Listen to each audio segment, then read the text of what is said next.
एरवी रिमझिम पाऊस कोसळणाऱ्या पुण्यात धोधो कोसळलेल्या पावसानं निम्म पुणे जलमय झालंय।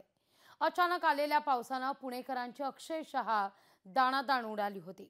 पुण्यात उद्भवलेल्या पूरस्थितीला नेमकं जबाबदार कोण असा सवाल आता उपस्थित होतोय।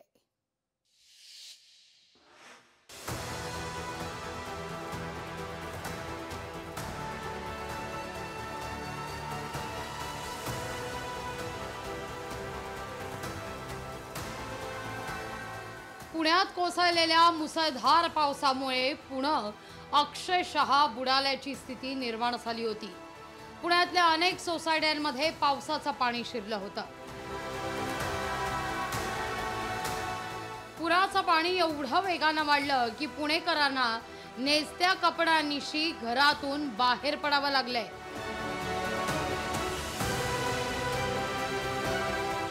पुणे महापालिका किंवा जिल्हा प्रशासनानं आगाऊ सूचना दिली असती तर घरातील सामान सुरक्षित स्थळी हलवता आलं असतं किंवा वाहनं देखील वाचवता आली असती असं पुणेकरांना वाटतंय।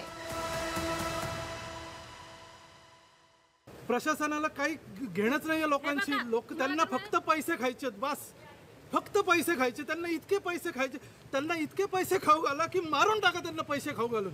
काय परिस्थिती झाली आज। प्रशासनानं कोणतीही पूर्वसूचना न दिल्यानं पुणेकरांना पुराचा वेढा पडल्याचा आरोप खासदार सुप्रिया सुळे यांनी केलाय।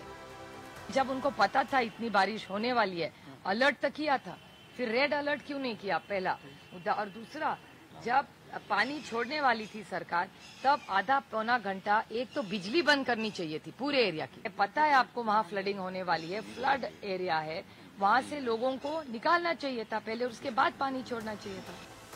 पाटबंधारे विभागाच्या अधिकाऱ्यांनी खडकवासला धरणाचा विसर्ग अचानक वाढवल्यानं पूरस्थिती गंभीर झाल्याचा आरोप आमदार माधुरी मिसाळ यांचा आहे। रात्री 3:30 ला पाणी सोडलं आणि अलर्ट सकाळी 6:30 आला, तो पण शाळा बंद केल्याचा जो दिवसेंनी दिला। इरिगेशन खात्याकडनं कुठलाही अलर्ट नाही। ही परिस्थिती उद्भवते हे त्यांनाही माहिती आहे, महानगरपालिकेलाही माहिती आहे। मागच्या महिनाभर आपण आपल्या भागात परत पुराची परिस्थिती होऊ नये म्हणून वारंवार प्रशासनाला सूचना दिलेल्या आहेत, मीटिंग घेतलेल्या आहेत। आजच्या महापुरात निम्म पुणे बाधित झालं होतं।